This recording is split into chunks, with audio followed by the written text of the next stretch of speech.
went to Wharton, Cornell, and this program at middle school became the most famous program in South China. And our students had the best record of college admissions in South China. Okay? So this sounds great, right? Okay, the problem is this. The problem is what happened after I established the program. The first one that happened was, okay, I was fired.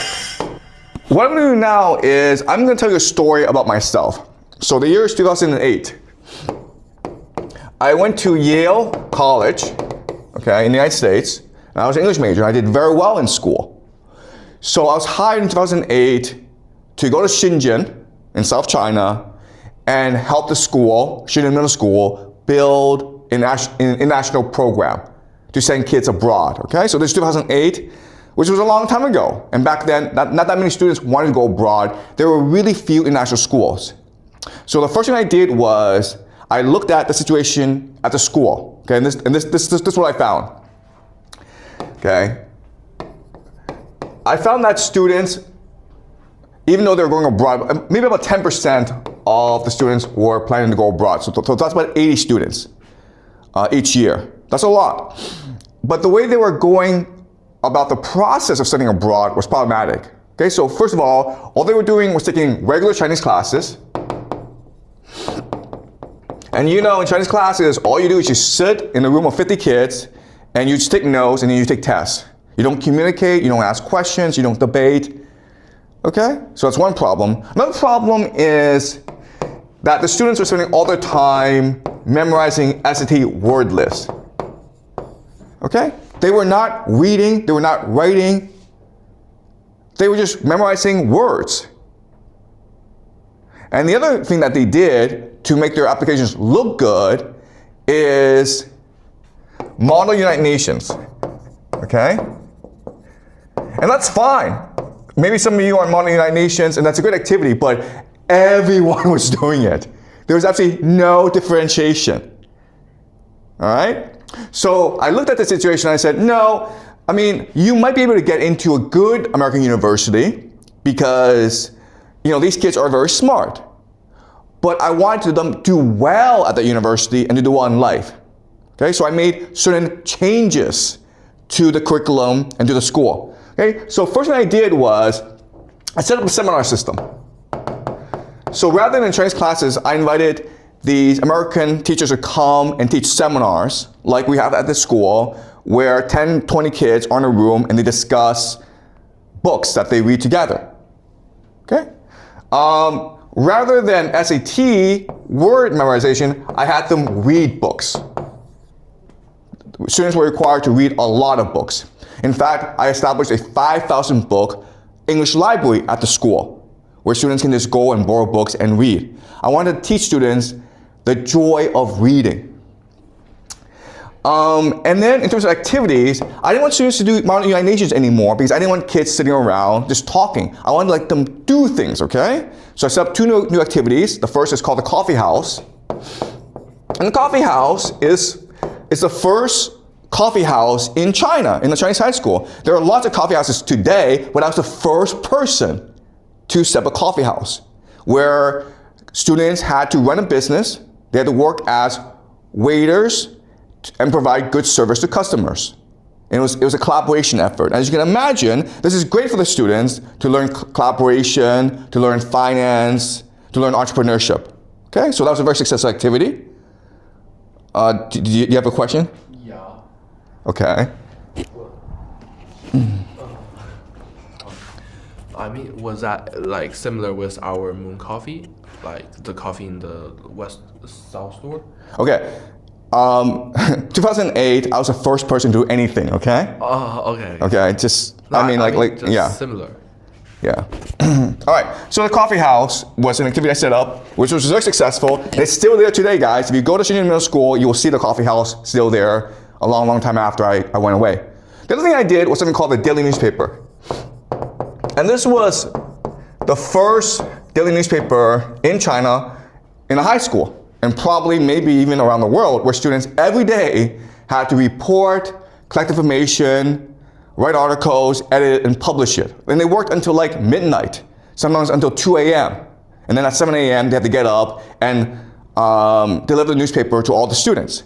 And these were two very successful activities. And so I understand game theory, and I says, okay, if you want to make this transition from the old system to the new system, you also have to establish a new culture to allow these activities to flourish. Okay, and so my three major principles were transparency,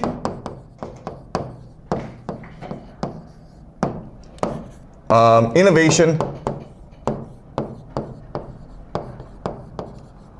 okay, transparency, innovation, openness. And so my idea was this: rather than set up a curriculum that was perfect, it would be a curriculum that would evolve over time. We would learn mistakes together, we would admit these mistakes, and then we would correct them together. And that's what learning is. Okay, so the idea of transparency. Also, I made changes all the time, which created some chaos, but it's a time for us to reflect and to be resilient.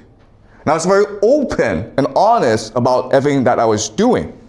And so this system, in a very short amount of time, even though there were a lot of problems in the beginning, it became a very effective system after a semester or a year. And not only that, the students who went for this program did very well in life. They went to Yale, they went to Wharton, Cornell, and this program at middle school became the most famous program in South China. And when our students had the best record of college admissions in South China. Okay? So this sounds great, right? Okay, the problem is this. The problem is what happened after I established the program.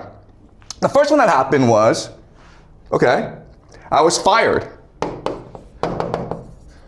They said, get out of here. Okay? Second of all, the teachers, the parents, the students were all happy to see me go. They were like, get out of here. We never want to see you again.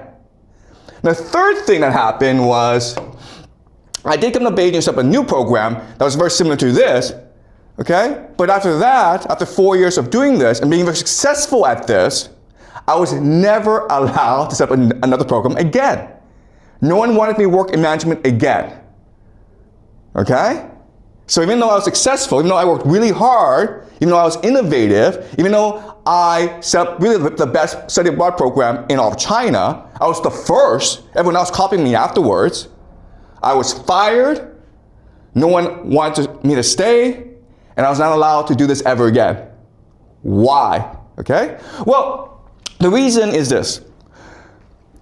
When I was doing this, the word that everyone used to describe me was not reformer, not visionary, not idealist, not dreamer, but dictator. Okay? Or another word that they used that was more common was, this guy's an asshole, okay? This guy's a complete asshole. Why? Because I insisted on fairness. Okay? I don't care who you are. I don't care who your parents are. I want you to work hard and learn. And as you can imagine, that pissed off a lot of powerful people. Because that's not how the game is played in China. Okay? It's actually not how this game is played anywhere in the world. The game is not fair. The game is established by stakeholders, and they play the game according to their interests. Okay? So, let's go over what happened. All right? Okay, so I understand that there are stakeholders.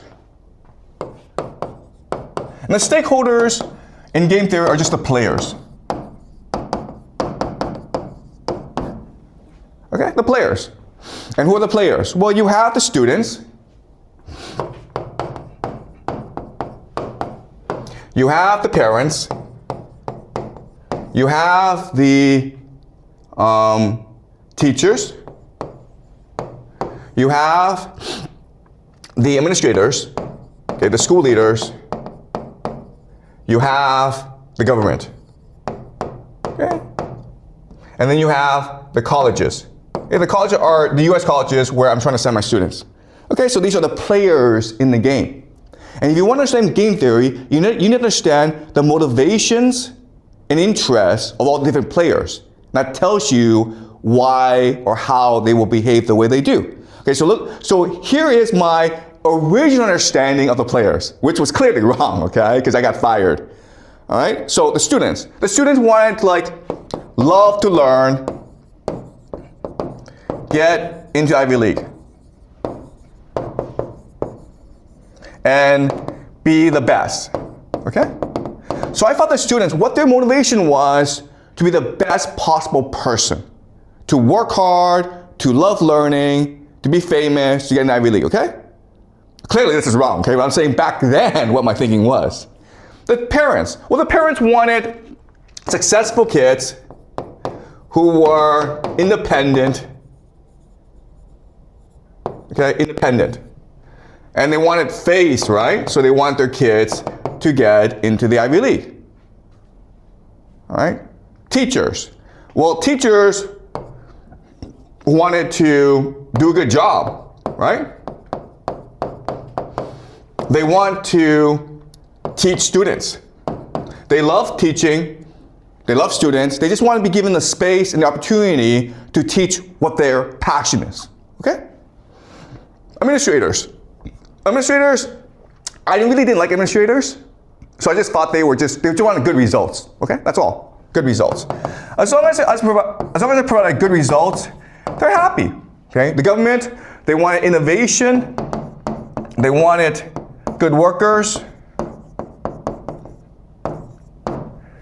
they wanted, they want technology. Okay, they want a strong China. Colleges wanted the best possible potential. Okay, they wanted students who will be the leaders of the future. Okay, so 2008, when I set the program, this was my assumptions about who the players were and what motivated them. Okay, clearly, I was wrong about who they were. Okay. So let's go over again. Let's now do an analysis of what they really want. Okay, and the easy answer is that in game theory, all the players, what they're motivated in is by achieving the best possible results by doing the least amount of work possible. Okay, just remember that. That's a principle here. Everyone wants to achieve the best results by doing the least amount of work possible. People are lazy and people are greedy. It's that simple, guys. Okay? So students, they want to get in the Ivy League, but they didn't want to work hard to get in the Ivy League. They wanted to do as little work as possible. And if it meant they had to work hard to get in the Ivy League, they were like, I don't want to get in the Ivy League then. I'll just get into another school, because who cares, okay? The best possible result, least possible work. Parents are like, yeah, I can have my kid work hard, but what's important is for me to control my kid, right? Because only I know how to ensure my kid succeeds. So I don't want my kids to think critically or be independent. I want my kids to obey me. Now teachers are like, listen, this is a job, man, okay? I have kids. I don't want to work hard. I just want to come to school, do what I'm supposed to do what is minimally required of me to collect my salary, and then go home. I don't want to teach my passion, because I don't have any passion. Okay? Administrators are like, oh my God. What's important is for me to make sure the powerful parents are happy. I don't care about everyone else. I don't care about poor parents. I don't care about middle-class parents. As long as the parents who are powerful are happy, I can keep my job, right? The government is like, you know what? I don't want innovation in this country. Even though I say I want it, because I don't want problems in life, okay? I just want things to just stay the way they are, and everyone's happy. Okay? So now we understand what happened. All right? All right, so now what I will show you is this. I will show you how a game is constructed. A game is constructed when all the different players agree on the rules and incentives of the game. All right? I was an outsider, I was not a player. I came in to construct a game in which I felt that students would thrive, and they did thrive. But that's not what they want.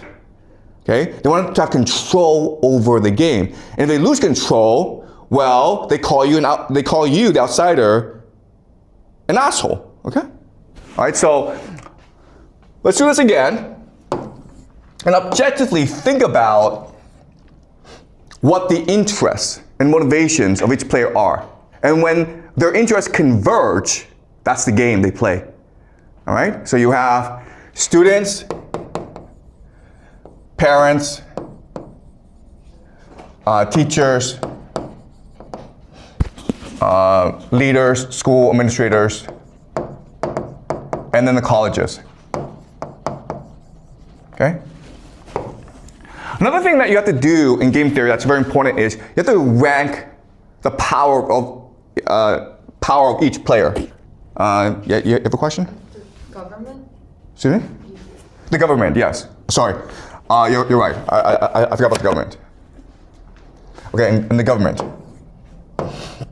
Okay. Another thing that you have to do in game theory is you have to rank the importance of the players. Okay, so not all players are equal. So in this game theory, even though there are students, and students are the majority, students actually don't matter. Okay? What students actually think and want don't actually matter. What matters, of course, are the parents, because the parents pay to play in this game, and parents can cause a lot of problems if they don't get what they want, okay? So the most important are the parents. Then you have the teachers. Why? Because the teachers are the ones who are implementing the rules of the game. Okay? The way that teachers behave determines how this game is played.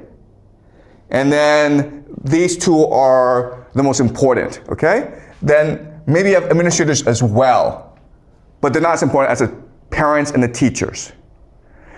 The government doesn't really matter because they don't really care, right? It's one school among thousands. Who cares what the school does as long as it doesn't cause me any problems? The colleges don't care either.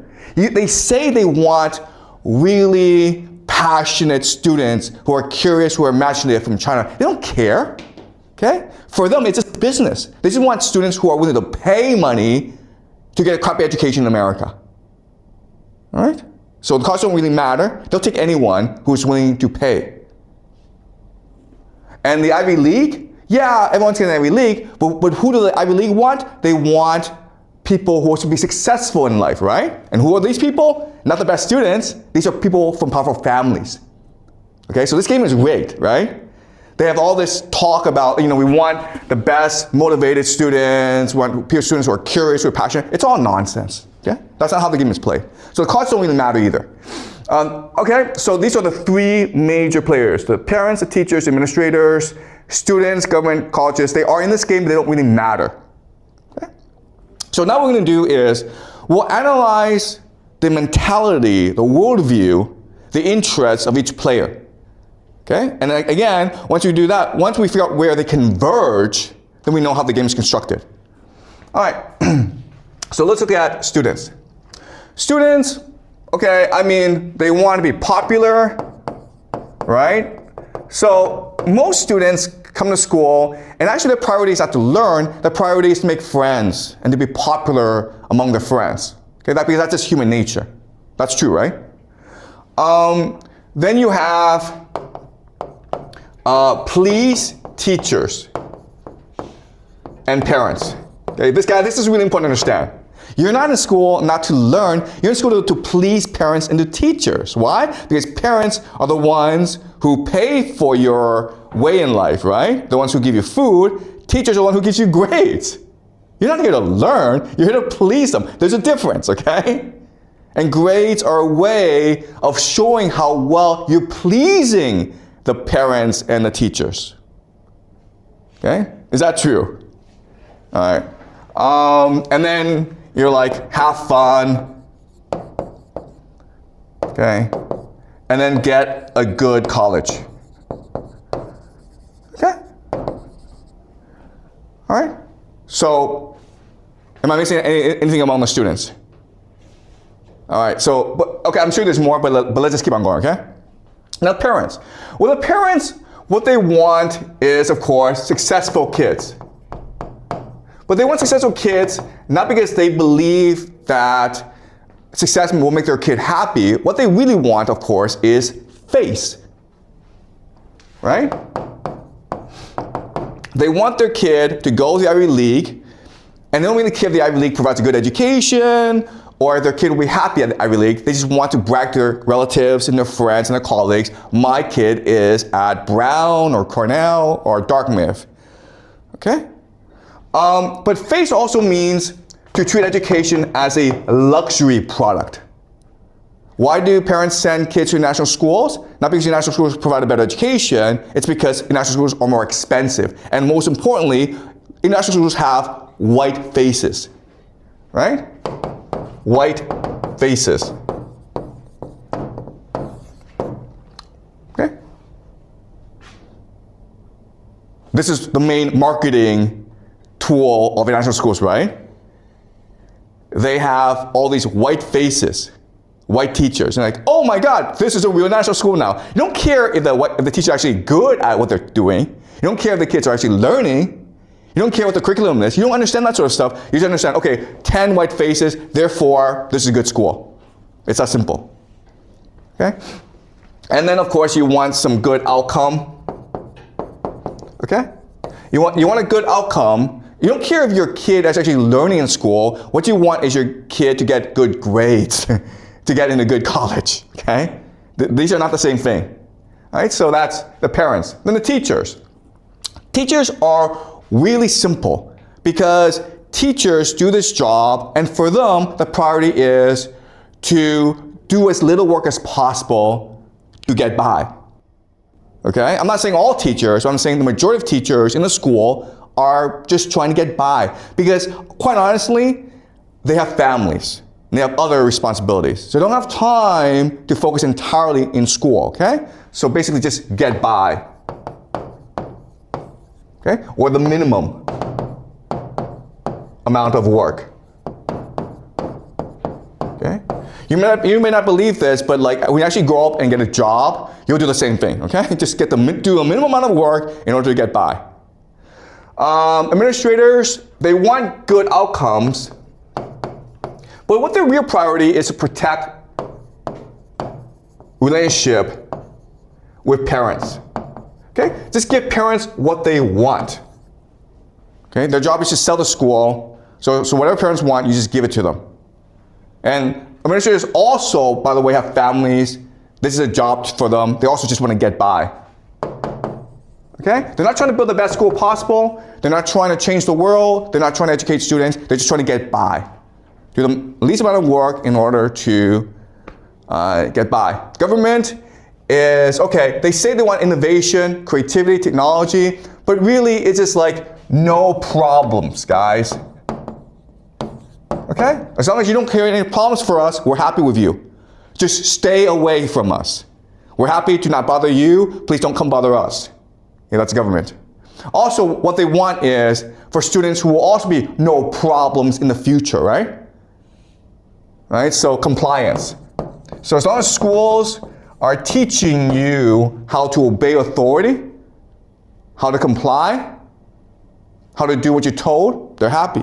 You're a good school. Okay? Colleges, again, just want the money. Okay? That's all they care about. If you're willing to go to an American college and pay, how much is it nowadays? Like $50,000, $100,000 a year? That's a lot of money, guys. Okay? If you're willing to pay that, they'll take you. I guarantee you. Even if you don't speak English, they'll take you. All right? Yeah?